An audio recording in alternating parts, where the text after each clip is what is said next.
Alrighty, so here we go. Whew, we're gonna dissect the delusions. So, on my previous video, I mentioned the whole delusion, and I told you how I saw it. So, what I can tell you for a fact was that during this time, the harassment phase was happening. Check out my harassment video to contextualize what I'm about to tell you. So now, during this day, I went to the gym, I was working out, and then everyone began being really loud and they began doing this wherever I looked. So I know it in itself, out of context, it seems silly. Like, what is this gonna do? But when everyone, wherever you're looking at it, goes like that and it just makes an evil grin, really has an impact. It has an impact because it doesn't let you do what you're doing. Like, they're trying to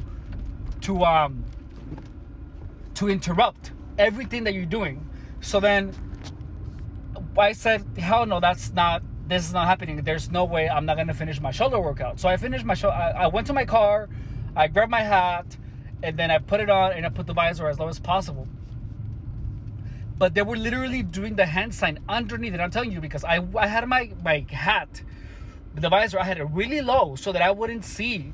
I even had to close my eyes because they wouldn't stop doing it.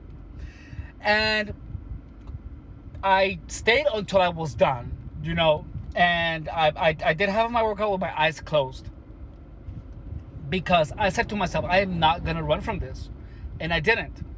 So I walked out of the gym. So by this moment, I was already it literally gives you a panic attack, So, but the thing is that you feel, because of the panic, that you're getting followed even when you're not. So this is the part of the delusion number one, that I know I was not getting followed and people were doing their thing.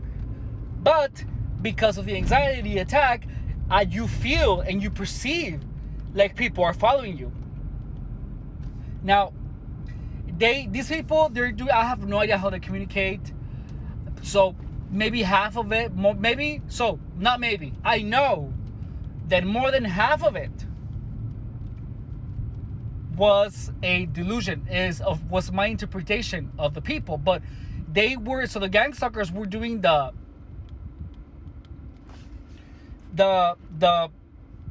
scratching of the heel behind me. They were doing the sign wherever I looked.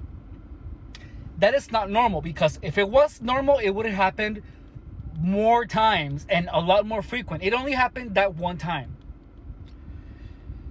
So I have more. So it actually happened another time, but this was here and I was more calm and it didn't have the same effect that it had the first time because I already knew what was happening. What was the purpose of it?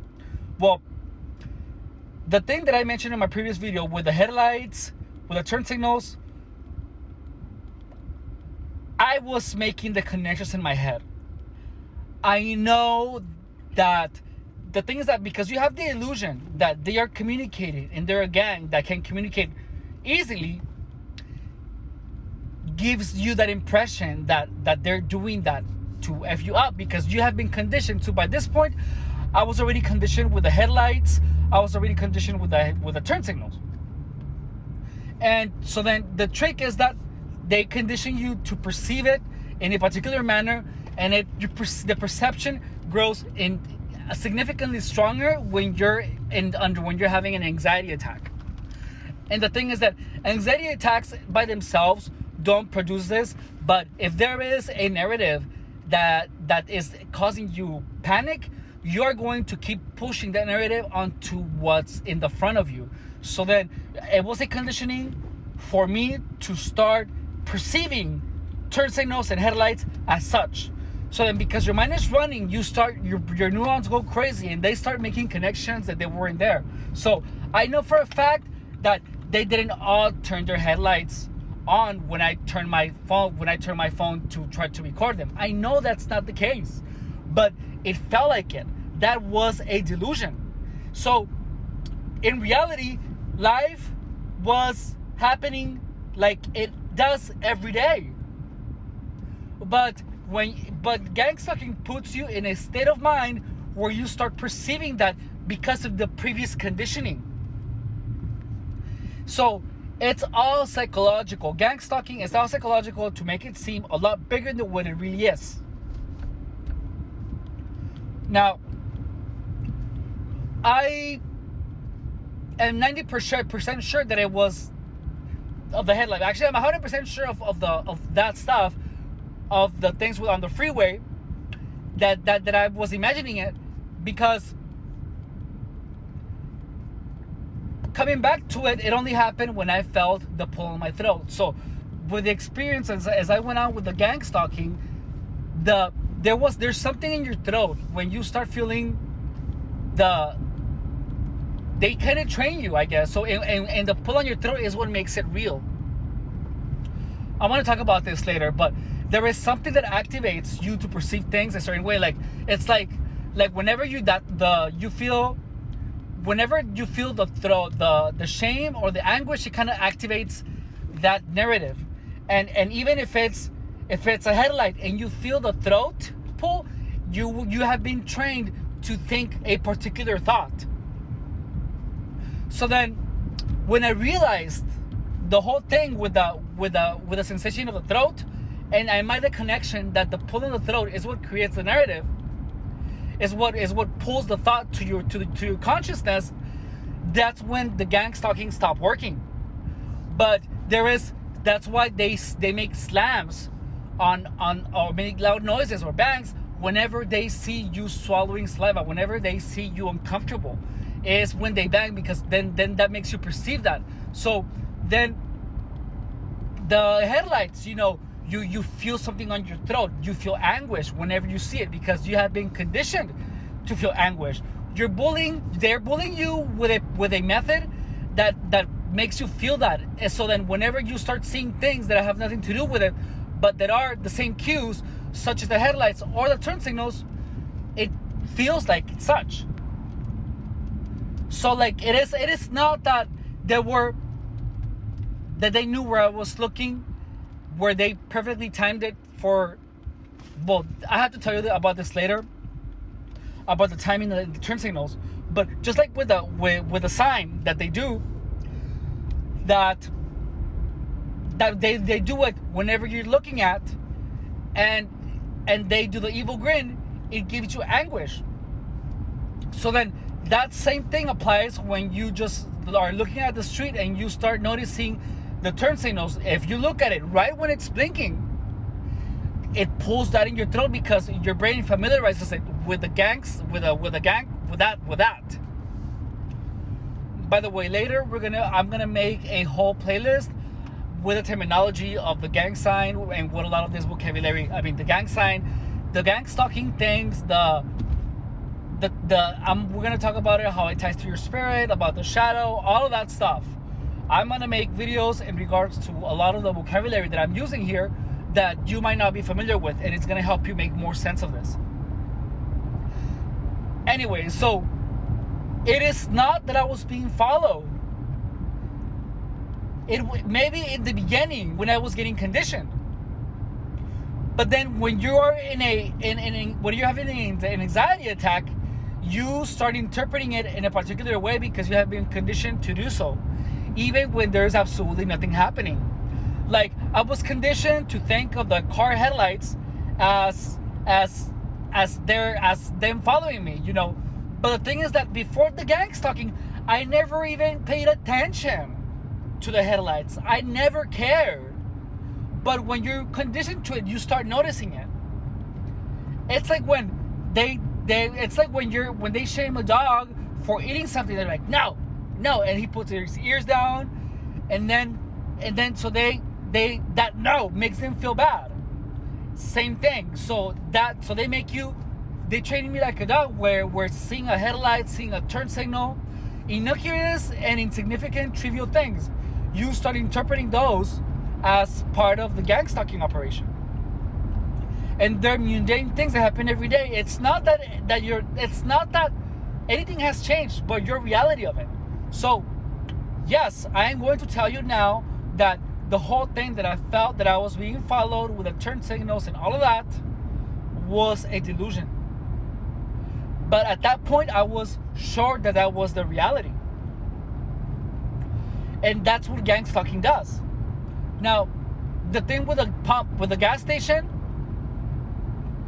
where, to this point, I'm not sure, but I highly doubt. In fact, I know now that I'm talking about it out loud that there were just some people minding their own business, and I went there like a fucking maniac, psychopath,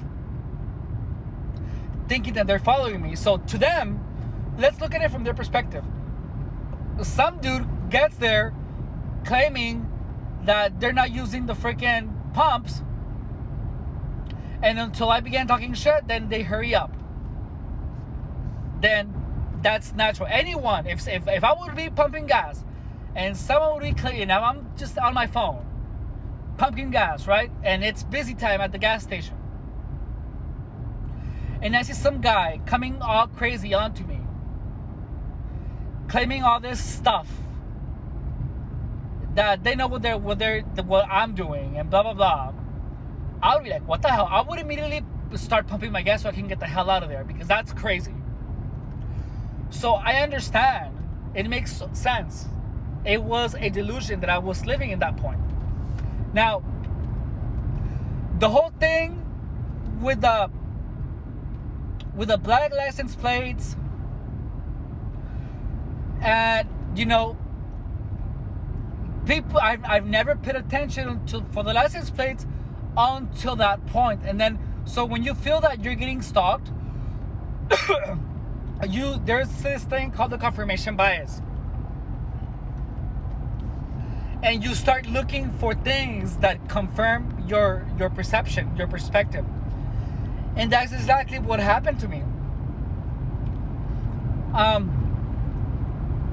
So I began noticing that the people with the headlights had black license plates. So I thought that it was a thing, that black license plates were part of it. But now I hardly see license plates. I hardly do. I really, really hardly do. The black ones. So I'm still a little bit undoubtful about that. If gangstalking is real, I know that for a fact. So it could be a thing to have black license plates. It could be, but I highly doubt it. I really doubt that they're that organized. Now, let's see what else. Oh yeah, so the whole thing with a freaking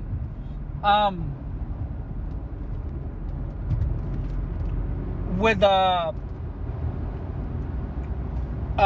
taser, the girl the woman at the place, that's normal. If I had a fucking taser, I would pull it out, even if I'm at the gas station. If there's a crazy person coming to me, blaming me for it, of course I would. So then, after the gas station cleared up, I was pumping gas, and the person that I talked shit to parked in front of me. I know for a fact I will sustain that perception that they were gangstalkers, because they did the sign and they did the evil grin, and they even between themselves the wife asked the husband, what did he call it? Because they knew exactly what I was talking about. So they knew. I know for a fucking fact. I know for a fact that they were gangstalkers. I know it. Anyways, so after that, when I got to my friend's house and I saw the shadow, I know for a fact that someone just walked there and did that.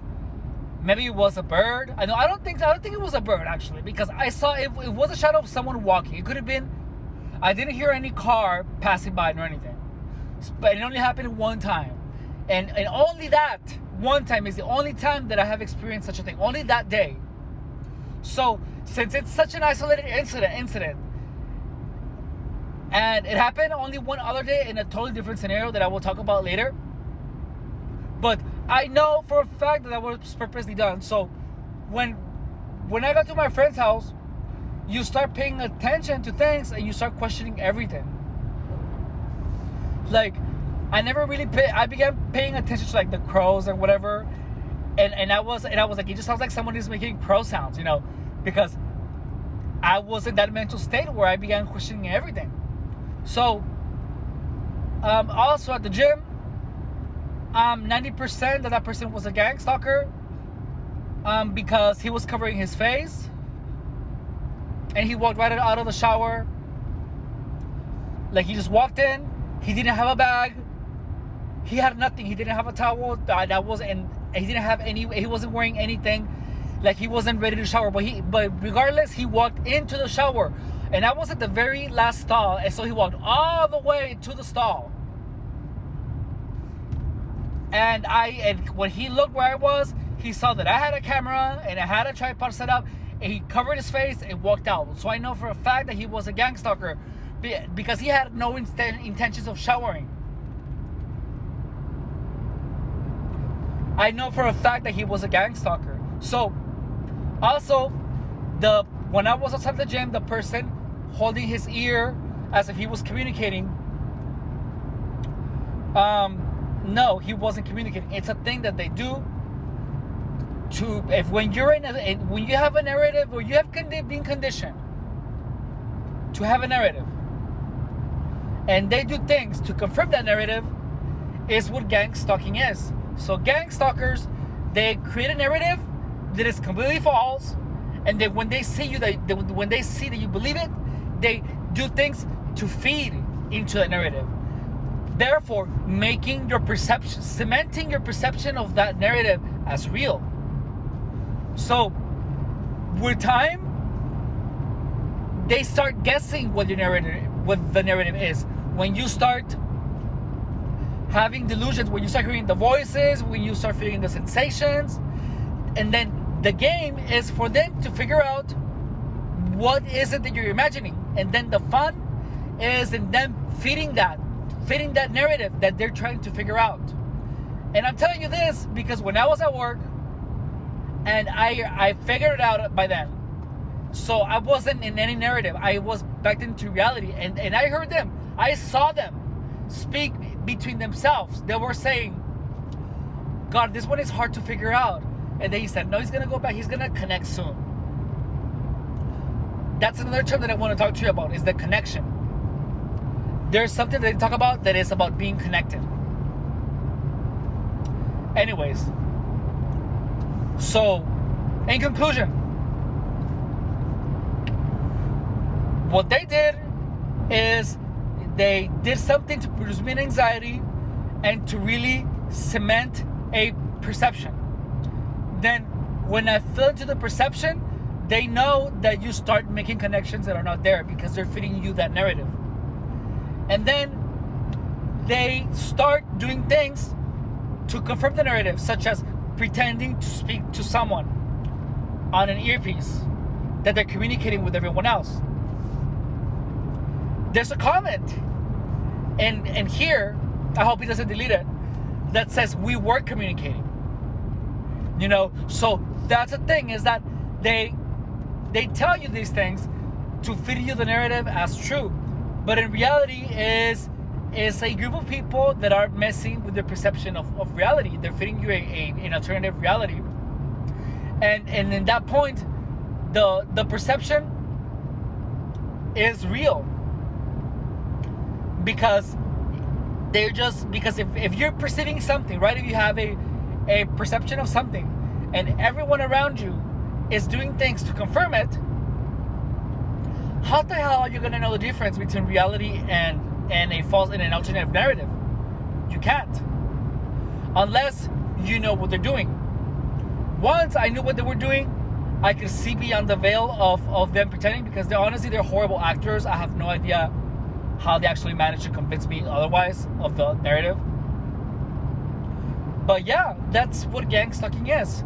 It's a game where they push a narrative, and then when you start, oh shit. So when I was at work, a customer said This one is a tough one to crack, but he's almost ready.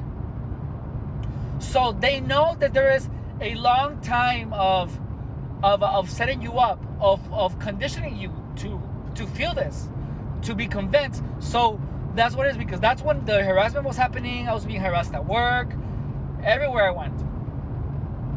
And that is the conditioning. So when you start feeling the sensations, that's when you're ready. So hearing voices, feeling the sensations is being ready for them to have fun, to figure out what it is that you're imagining, and for them to feel the narrative. It's a game where they make your body, where they pretty much disassociate you from your nervous system, and your nervous system begins giving you these crazy sensations, and then they use that to make you imagine things, and then you're their toy. They treated me like shit, and they make you feel like a pedophile. They make you feel like a disease-rated void. They make you feel ugly. They fuck up your hair.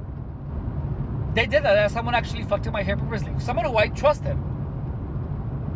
And guess what? He was doing the evil grin too. I blocked him from all my social media. Namil Tres is his name. Who cuts the hair in his house.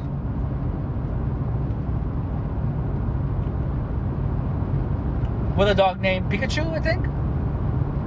Or Happy, either or, I'm not sure. Whatever, doesn't matter. Anyways, so yeah, I'm not lying. I'm still not sure if I should be saying the names or not, but I'm saying nothing but the truth. And that's what this channel is for. To spread awareness on the reality that some people who are crazy, who believe that they're being followed, is these people have gone through a lot of shit. It took them about 6 years for me to start to crack me, for me to start feeling the sensations. But I got out of it right away. Because the whole time I was trying to understand it, so I can make this channel. If you have any questions, comments, and you want to tell me that I'm crazy, whatever it is that you have to say, please say it. All those comments are helping illustrate my point. I appreciate your time. Thank you for the new followers. And yeah, my mission is here to make every single gangstalking operation futile by giving a true understanding of gangstalking, and to prevent others from being cracked like I was. God bless you all. Thank you.